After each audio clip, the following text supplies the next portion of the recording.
बहुत ही करीबी हैं और विशेष रूप से हैं हमारे रिलेटिव। इनका नाम है राजेश कुमार जी।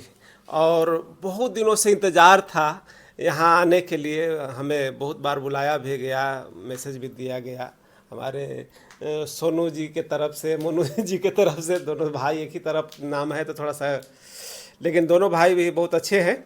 तो इन लोगों ने बहुत देर से इनवाइट कर रहे थे, बहुत दिनों से। तो हमें एक छुट्टियां ना मिलने के कारण और कुछ अपने सामाजिक कार्यों में और अपनी ड्यूटी के कारण समय नहीं मिलता था, इसलिए नहीं आ पाते थे। लेकिन अंततः हमें समय मिला और थोड़ी सी घूमने के और अपने लोगों से मिलने का मौका मिला। बहुत अच्छा लगा, मिले इन लोगों से।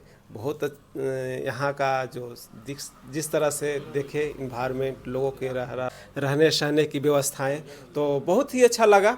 तो इस तरह से हम चाहते हैं दर्शकों को ये ब्लॉग का माध्यम से, ये जो मोटो हम इस ब्लॉग का है, इस सोच से कि हाँ, इस तरह से अपने जो लाइफ को है थोड़ी सी बेहतर और विशेष बनाने की कोशिश करना है। और उसके लिए आपको बहुत ही गंभीर होने पड़ेगा, बहुत ही जिम्मेवार होने पड़ेगा। ये कि नहीं कि थोड़ी सी पैसाएँ हो जाती है लोगों को तो बस चालू हो जाते हैं, नए नए खाली कपड़े चाहिए, बस बाहर घूमना है, यहाँ खाना है, पिज़्ज़ा बर्गर के पीछे भागने लगते हैं।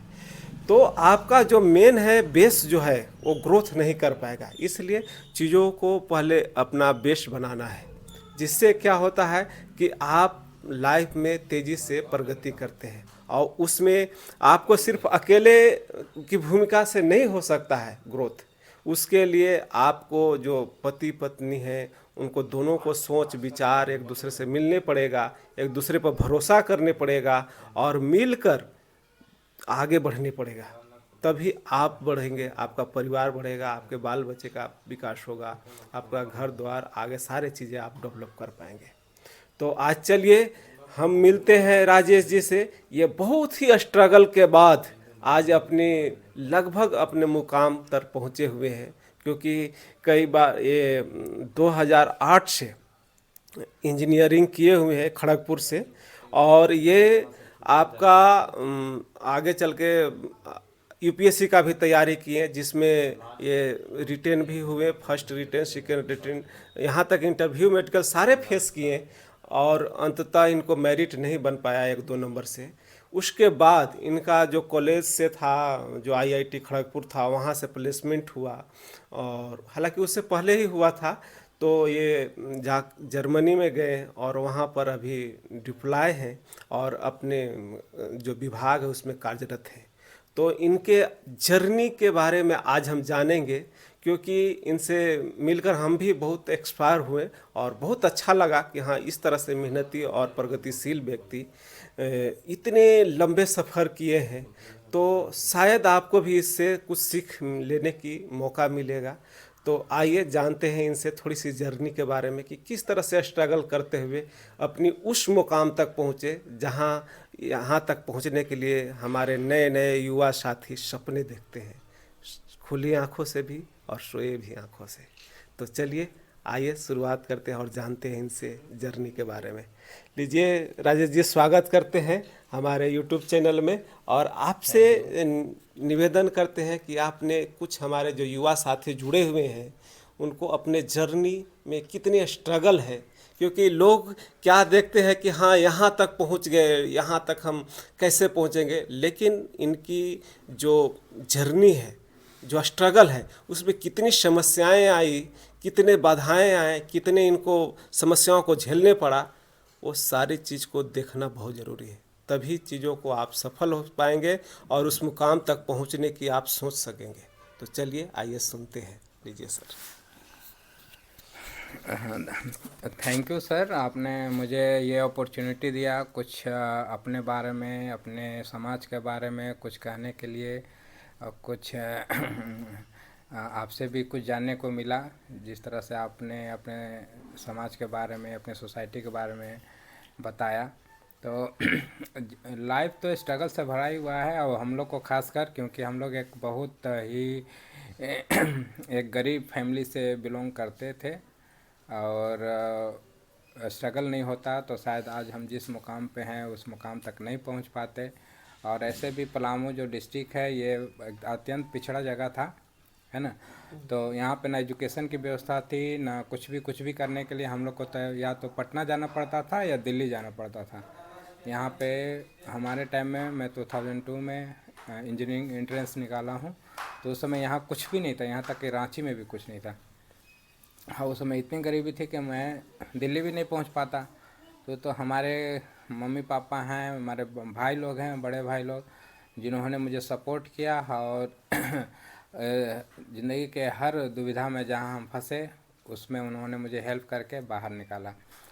तो मेरा ऐसे मैं बहुत प्राइमरी स्कूल से पढ़ता था, गवर्नमेंट स्कूल से। उसके बाद मेरा नवोदय विद्यालय में चयन हुआ क्लास 6 में। फिर मैंने हॉस्टल लाइफ करीब 8-10 साल वहाँ पे रहा। उसके बाद डीएवी से 10+2 करने के बाद आईआईटी एंट्रेंस निकाल लिया। तो उसके लिए मैं दिल्ली से थोड़ा सा 1 साल की तैयारी की थी। उसके बाद गार्जियन का सपोर्ट रहा, खासकर मेरे बड़े भाई का। उसके बाद स्ट्रगल करते हुए, चूँकि आईआईटी खड़गपुर एक अच्छा एक प्रतिष्ठित प्रतिष्ठान है, इंस्टीट्यूट है इंडिया का, तो वहाँ से प्लेसमेंट हो गया। और मैं right now I am posted in Germany as ए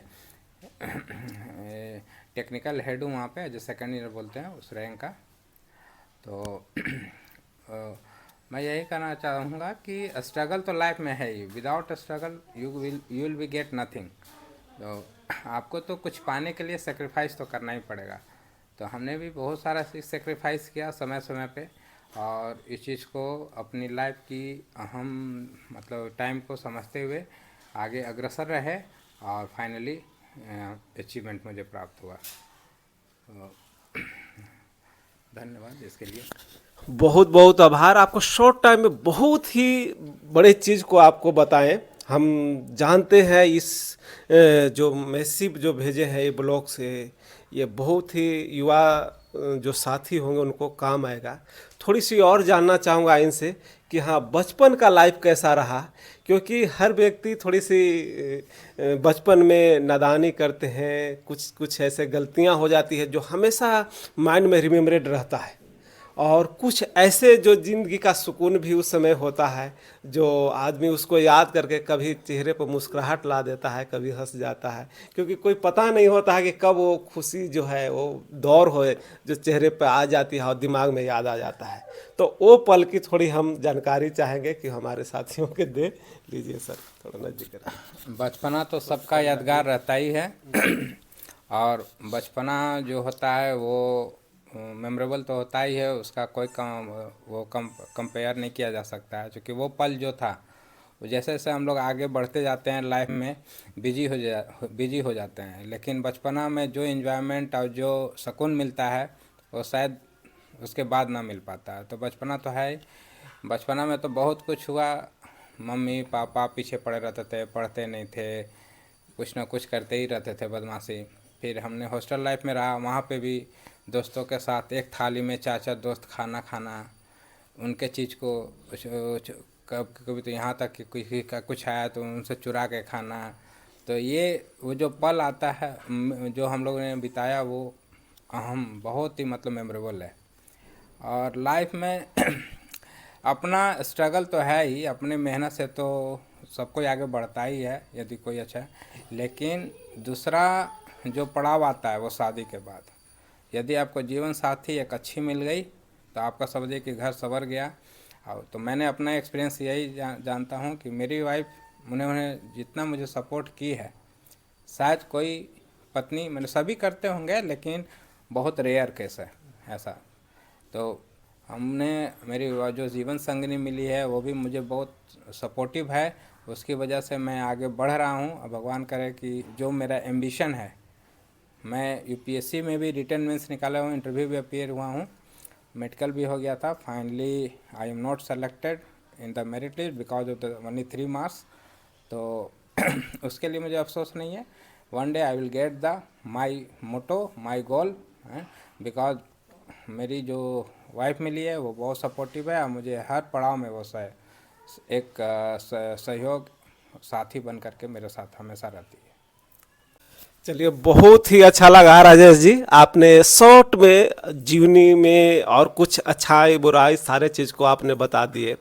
और रियलिटी यही है कि आज के जो हम जनरेशन को देख रहे हैं, तो जिस तरह का, क्योंकि हम लोग सामाजिक लोगों से भी जुड़ाव है और बहुत तरह से लोगों से हम लोग मिलते हैं, तो कहीं कहीं देखते हैं कि कुछ लोग पैसे बहुत कमा रहे हैं। जैसे आज के समय में कोई भी अगर नौकरी कर रहा है तो 40,000 50,000 इतना से कम नहीं कमा रहा है, लेकिन अंततः उसको पता चलता है कि महीना में उसको अपना सरवाइव करने के लिए भी पैसे नहीं रहता है। कारण क्या है? जो फर्स्ट में जब पैसे रहते हैं तो बड़े बड़े सपने देखते हैं, बड़े बड़े चीज़ों को, शौकीन को पूरा करते हैं, और पता चलता है कि वो बड़े बड़े लोन में डूब गए। और उसके बाद अगर 40,000 इनकम है तो 30,000 उनको इंस्टॉलमेंट में चला जा रहा है, तो ज़िंदगी तो उनको 10,000 की हो गई।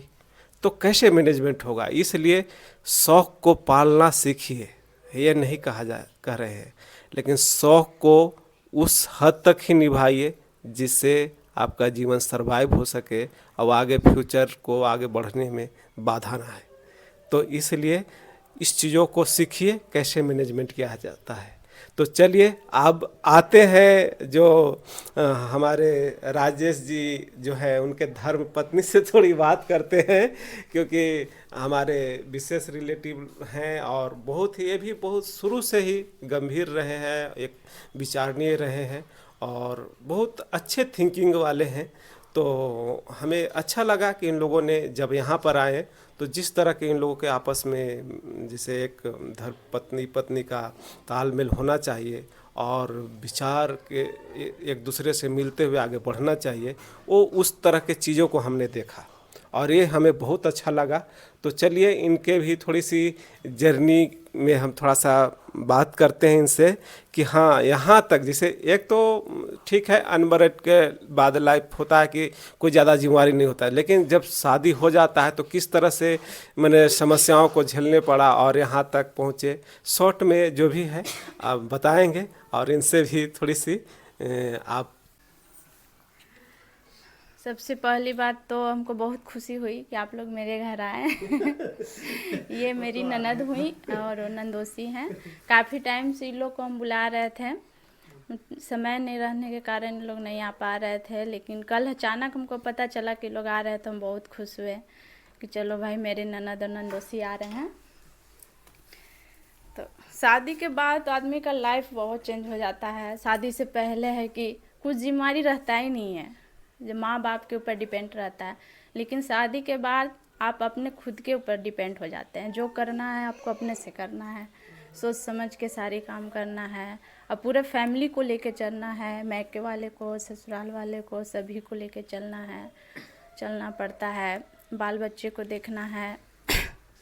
और एक काम भी ऐसा मिस्टेक आपको नहीं करना है कि समाज में आपकी बदनामी हो और परिवार में बदनामी हो, समाज में हो। बहुत सोच समझ के चलना पड़ता है। शादी के बाद तो बहुत मतलब कम ही वैसी लड़की है जो सेटिस्फाइज हो पाती है अपने घर में, नहीं तो आप लोग देख ही रहे हैं फैमिली में क्या हो रहा है समाज में। और क्या बोले, मेरा तो घर परिवार बहुत अच्छा मिला है। मेरा ससुराल, मेरे हस्बैंड, ससुर हो गए हैं, सास हो गए, सब बहुत अच्छे थे। भैंसुर हो गए हैं, गोतनी हो गई। मेरी गोतनी तो 4 गोतनी हैं, चारों मेरी बहुत अच्छे मिलजुल के हम लोग रहते हैं। गोतनी के बेटा बेटी लोग हैं, सब बहुत अच्छे फैमिली हैं। हम लोग बिग फैमिली हैं लेकिन बहुत अच्छे हैं, अभी तक जॉइंट ही हैं। लेकिन शादी के बाद मुझे कुछ ऐसा प्रॉब्लम नहीं हुआ इस घर में, मतलब सेटल होने में सब कोई बहुत हेल्प किया मेरा। हम भी समझे सबको, वो लोग भी समझे, इसलिए कुछ प्रॉब्लम नहीं हुआ। और अभी तक अच्छे हैं, अभी तक मिलजुल के रह रहे हैं। मेरे हस्बैंड भी हैं, बहुत अच्छे हैं। आज तक किसी चीज़ का कमी नहीं होने दिए, बाल बच्चे को, हमको। और क्या कहें थैंक यू। बहुत बहुत धन्यवाद। थोड़ा सा आपका नाम भूल गए। सोनी जी। तो आप अगर कोई महिलाएं देख रहे हैं इस मोबाइल, इस जो यूट्यूब को या इस ब्लॉग को, तो सीखिए। ज़रूरी है, आपको सब चीज़ें बेहतर नहीं मिलता है, बेहतर बनाने पड़ता है। अगर आपको परिवार को बनाने का जिम्मेवारी मिलता है तो उसको बनाइए, नहीं को बर्बाद मत कीजिए। अपने शौक़ को ज़्यादा पूरा करने के चक्कर में आपका परिवार अधूरा हो जाएगा। इसलिए बहुत सारे चीज़ों को सेक्रीफाई करने पड़ता है, तब परिवार बनता है। इसलिए आप सभी से निवेदन है, हमारे दर्शकों से भी, और ख़ास करके जो जीवन साथी जो बहुत सारे लोग गुजारने वाला है या आगे बनने वाले हैं युवा लोग, उनसे निवेदन करता हूं कि चीज़ों को सीखना है। और ये ब्लॉग बनाने का मेरा उद्देश्य यही है कि एक परिवार कैसे एक जीरो से हीरो बनता है और कैसे डेवलप होता है, इस चीज़ों को मैं दिखाने का उद्देश्य कर रहा हूँ और इसके चलते इस चीज़ों को प्रकाशित कर रहा हूँ। तो चलिए, हमें पूरा उम्मीद है कि हमारे जिला पार्षद सदस्य पुष्पलता जी को भी सीख मिला होगा, और हो सकता है कि ये अपने जो क्षेत्र में जाएं तो जो जिस तरह के लोग माहौल में जी रहे हैं, जिस तरह के समस्याओं को झेल रहे हैं या इस तरह से अनबैलेंस हुए हैं परिवार, तो उनको समझाने में, बताने में कामयाब हो पाए या उनको सहायता कर पाए, उनके आगे थोड़ी सी लाइफ को बेहतर बनाने के लिए थोड़ा कुछ रास्ता दे पाए। क्योंकि हम लोग अब इनके साथ जब जाते हैं तो महिलाओं में तो यही बात करते हैं ना, और इसलिए इनको बहुत ही बड़ी जिम्मेदारी होती है। क्योंकि हम लोग रूरल एरिया में खास करके मैडम जो है से राजनीति करने वाले हैं, और इधर क्षेत्र में क्या है कि बहुत ही निचले तबके लोग जो है, जिनके खाने के लिए भी मोहताज कहीं कहीं लोग हैं, और वो किस तरह से वो उठे, आगे बढ़े, और किस तरह से शिक्षित हो, किस तरह से बच्चों को पढ़ाएं, किस तरह से परिवार को आगे ग्रोथ करें, तो इनको धर्म बनता है कि वो थोड़ी थोड़ी गाइडेंस करते रहे, लोगों से मिले तो, एक ही ना कि सिर्फ खाली वोट बनाने का सोच रखे। तो चलिए जिला पार्षद जी, थोड़ा आप भी कुछ संदेश दीजिए, है ना, कि यहाँ आकर कैसा लगा, मिलकर कैसा लगा, और कुछ सीखने के लिए मिला कि नहीं, और इसे सीख करके अपने जनता में किस तरह से, या खासकर महिलाओं में किस तरह से एक्सपीरियंस बांट पाएंगे। लीजिए। बहुत बहुत धन्यवाद, और आप सभी को मेरे इस YouTube चैनल पे स्वागत है। और मैं अपने मायके आई हूँ सबसे पहले तो, और मतलब कहा जाता है ना कि ससुराल से मायके आने में टाइम नहीं लगता, लेकिन मायके से ससुराल जाने में टाइम लगता है। तो यहाँ पे मतलब भैया भाभी हैं, और बहुत अच्छा लगा, क्योंकि हर लड़की का होता है कि जल्दी से थोड़ा सा मायके घूम लिया जाए। लेकिन जो मेरे हस्बैंड हैं, इनको थोड़ा सा समय नहीं मिल पा रहा था, और मेरा भी थोड़ा सा था कि लंबा टाइम से सोचते थे कि कब जाएंगे मायके, कब जाएंगे यहाँ पर और भैया भाभी से मिलने। तो लेकिन ऐसा था कि क्षेत्र में इतना सारा काम आ गया था, और सभी लोग से मिलना जुलना वहाँ पे भी हो जा रहा था। और फिर अब आप सब जानते हैं कि जो आप लोग की दी गई जिम्मेवारी मेरे ऊपर जो है, जो हम आप लोग का ताज जो मेरे ऊपर दिए हुए हैं, उसको निभाते समय तो थोड़ा सा सब चीज़ को भूलना पड़ रहा था। लेकिन काफ़ी समय से जब भैया भाभी का रिक्वेस्ट रहा, मतलब बुलाने का मायके, तो हम अपने हस्बैंड से बताए चला जाए एक बार। और यहाँ पे आने के बाद जो मज़ा है मायके में नहीं बता सकते, बयान नहीं कर सकते कि क्या सुकून मिल रहा है हमको और कैसा लग रहा है। मतलब शब्द नहीं है मेरे पास कहने के लिए। और कुछ भावनाओं में बह गए जिला पार्षद जी और हमारे टॉपिक को थोड़ा सा चेंज कर दिए।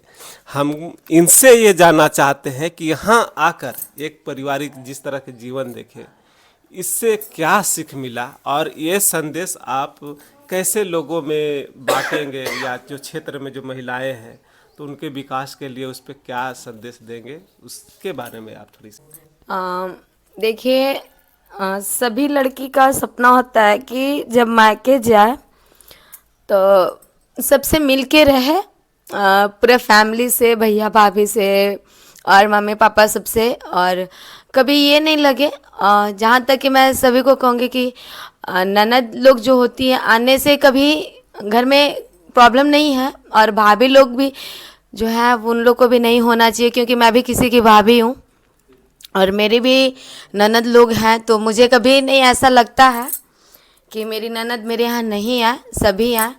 और वही चीज़ मुझे मायके से मिलता है हमेशा सीख, कि जब आपको मतलब यहाँ आने से, मायके में आने से कोई प्रॉब्लम नहीं है हम लोग को, तो आप भी सबको यही मिलाकर चलिएगा कि आपकी ननद लोग आएँ तो कभी ऐसा नहीं उनको महसूस हो कि हम मम्मी पापा के बाद मतलब मेरे भैया भाभी मम्मी पापा नहीं बन के उस रिश्ता को निभा रहे हैं। और मैं सभी को कहूँगी कि जो भी हैं आप लोग सब मिलके रहिए, और क्योंकि सबसे ज़्यादा मायके के लोग ही हमेशा साथ देंगे। और ससुराल के देखिए ऐसा नहीं है, लेकिन जहाँ पे हम लोग रह जाते हैं तो सब लोग का सपोर्ट मिलता है, लेकिन जब सुख दुख में सबसे ज़्यादा अगर याद आता है लड़की लोग को तो अपने मायके का याद आता है कि काश इस वक्त अगर भैया भाभी रहते या फिर भैया को छुट्टी मिला रहता तो ऐसा मतलब सजेशन में वहाँ से या साथ में रह के देखने के बाद कभी ऐसा नहीं लगता कि हाँ इस टाइप को तुमको दिक्कत होने देंगे, कभी ऐसा नहीं महसूस होगा। इसीलिए मैं ज़्यादा कहूँगी कि सभी लोग एक साथ मिल के रहिए और अच्छे से। मेन है आर्थिक मैनेजमेंट, ठीक है। परिवार तो आपको चलेगा, पैसे आपको आएंगे, गार्जियन जो है बाहर से कमा के लाता है, लेकिन उसको बचाना और बचा के सही इस्तेमाल करना आपको आना चाहिए, ठीक है। इस चीज़ों को ध्यान दीजिएगा। और ये चीज़ हम चाहेंगे कि जो पार्षद महोदय हैं थोड़ा पैसे मैनेज, क्योंकि हमारा जो देहात के लोग हैं ना, खास करके महिलाएं पैसे के मैनेजमेंट नहीं जानते हैं, तो इसलिए उस चीज़ों को सीखना है। आप एक मरवाड़ी और एक जो गुप्ता फैमिली होते हैं ना, उनसे सीखिएगा कैसे एक एक रुपया बचा कर उसको करोड़ों रुपये बनाया जाता है, ठीक है। तो और हम इस चीज़ों को चाहेंगे कि थोड़ी सी जो है इसको मैनेजमेंट को बताएं और लोगों को आगे बढ़ाएं। तो चलिए आगे बढ़ते हैं। हमारे हैं एक और इंजीनियर साहब मोनू जी, बहुत देर से अपने कुछ काम में शायद व्यस्त थे, तो अब थोड़ी सी इनसे भी सेवा लेते हैं कि यहाँ आकर कैसा लगा, क्योंकि इनका यहाँ सिस्टर के घर है, तो इसलिए बहुत ज़रूरी है कि थोड़ा इनसे भी थोड़ी सी दो शब्द ले लिया जाए। बहुत बहुत धन्यवाद आप लोगों का। हम लोग बहुत खुश हैं कि आप लोग हम लोग को टाइम निकाल के यहाँ पे आए। मैं भी साथ में आया और बहुत दिन से इनका यहाँ पे वेटिंग चल रहा था, बुलाया जा रहा था। तो अपने क्षेत्र में एक अपना कार्य संभाल रहे थे तो टाइम नहीं मिल पाता। वह हमारे फौजी साहब हैं जो वही लिमिट समय के लिए ही आते हैं, क्योंकि उनका भी अपना देश संभालना है, देश को चलाना है, परिवार को भी चलाना है, तो उसमें परिवार को भी देखते हैं। लेकिन आते हैं छुट्टी में तो ऐसा नहीं कि सारे जगह घूम जाते हैं, तो लिस्ट बाय लिस्ट करके जाते हैं कि इस छुट्टी में तो वहाँ गए, अगले छुट्टी में आएंगे तो वहाँ जाएंगे। तो इनका भी टाइम का अभाव है, इसके लिए कोई हम लोग को दिक्कत नहीं है। बस हम लोग को ऐसे फ़ोन पे तो हमेशा बातचीत होते ही रहती है, बाकी वीडियो इनका हमेशा हम लोग देखते हैं, अच्छा लगता है और हाल चाल तो हमेशा होते रहते हैं। लेकिन फिर भी अच्छे हैं, आए हम लोग को बहुत खुशी लगा और हमेशा ऐसे ही बढ़ते रहें, आगे बढ़ें। हम लोग को भी एक इनसे सीख मिलता है कि हम लोग भी इनको देखकर आगे बढ़ें और इनके साथ दें और समाज का नाम भी आगे बढ़ते रहे और हम लोग भी खुश रहें। जय। बहुत बहुत धन्यवाद मोनू जी। कहा जाता है ना कि हम लोग ठीक है आगे बढ़ रहे हैं, लेकिन मंजिल कभी समाप्त नहीं होता है। जैसे मैं जहाँ सोचता हूँ, एक पंक्तियाँ थी जो हम 8 क्लास में पढ़े थे, याद है, वो हर समय आपको बताते भी रहते थे कि मन भी समर्पित, तन भी समर्पित और जीवन का सुख चैन भी समर्पित, चाहता हूँ ऐ देश की धरती तुझे कुछ और दूँ। तो अपने लिए, अपने परिवार के लिए, अपने देश के लिए जितना भी मन तन सारे समर्पित रखिए, लेकिन फिर भी दिल में ये इच्छा रखिए कि और भी कुछ करना है और कुछ भी देना है देश के लिए, समाज को और परिवार को। तभी आपका तेज़ी से उन्नति होते रहेगा और आगे बढ़ते रहेंगे। तो चलिए अब हम थोड़ी सी ब्लॉग दिखाते हैं, ब्लॉग के माध्यम से इनको घर का डिजाइनिंग का, क्योंकि हमें आए यहाँ पर तो बहुत अच्छा लगा और बहुत ही तरीके से बनाए हैं। तो हमने थोड़ी सी घर का थोड़ा सा आपको दिखाएंगे और हम कैमरामैन के से रिक्वेस्ट करेंगे कि साथ में थोड़े चलेंगे और चीज़ों को बताएंगे। तो चलिए आइए आपको थोड़ा दिखाते हैं। देखिए इस तरह से यहाँ गौतम बुद्ध जी का यहाँ लगाया हुआ है फ्रेम के साथ बहुत ही अच्छा लग रहा है, बहुत यूनिक तरीके से बनाया गया है। और इस तरह से इनका जो अलमारी है, अलमारी का भी सीटिंग है, इसमें गौतम बुद्ध जी का भी है। और जिस तरह से यहाँ पर फूलों वूलों की जो लगाए हैं, बहुत ही डिजाइन से बनाया गया है। यहाँ बाबा साहब का है, अपना लगाए हैं फोटो। तो इससे मैंने एक बाबा साहब का तो फोटो लगाने से मतलब है कि हाँ स्ट्रगल वाले व्यक्ति है। तो ये चीज़ें हैं, ये हमने हमारे जो है स्ट्रगल का प्रतीक है, और इनसे बहुत एक्सपायर होते हम लोग, सीखते हैं, और इसीलिए ये हमें ज़रूर लगाते हैं इस तरह से फ्रेम। तो आइए आगे देखिए, इनके ये है आंगन, और एक तरह से यहाँ पर भी बहुत यूनिक तरीके से मैनेजमेंट किए हैं और सही तरह से लगाए हैं। तो ये सब चीज़ें हैं। अगर आपके पास पैसे अवेलेबल हैं तो बहुत ही घर, क्योंकि बार बार नहीं बनता है, तो इसलिए इस तरह से आप अपने घरों को सजावट कर सकते हैं। और बनाने में, क्योंकि आप जब आएँ और अपने घर को बनाएं तो थोड़ी सी बारीकता का ध्यान रखें और यूनिकता की, कि खुद आप उसमें हमेशा रह रहे हैं और जीवन यापन कर रहे हैं। तो उसमें अगर परिवार भी आए, रिलेटिव भी आए, तो थोड़ा सा लगे कि नहीं बहुत अच्छा है और वेरी गुड है। बाकी तो इधर अब बेडरूम है तो इधर ज़्यादा नहीं घुमाना चाहूँगा, क्योंकि तो यही सब है। बाकी बहुत अच्छा लगा, और हमें पूरा उम्मीद है, खास करके हमारे जो पारिवारिक जीवन में जीने जा रहे हैं या आगे बढ़ने जा रहे हैं युवा साथी, तो इस तरह से अगर आप लाइफ को अगर बनाएंगे, डेवलप करेंगे, आगे बढ़ेंगे, तो आप ज़रूर विकसित होंगे। और ख़ास करके ये राजेश जी से आपको बहुत प्रेरित हुए होंगे और कुछ न कुछ सीखने का मौका मिलेगा। इसलिए और सीख करके अपने सपने को आगे बढ़ाइए, आगे बढ़ते रहिए। और ख़ास करके जो हमारे इस क्षेत्र में आए थे, कुटुंबा क्षेत्र में, इन लोगों से भी ज़्यादा रिक्वेस्ट करता हूँ कि ज़रूर सीखिए और कुछ आगे बढ़ने के अपने इनसे चीज़ों को करते रहिए और कोशिश करते रहिए। धन्यवाद। जय हिंद। शुक्रिया।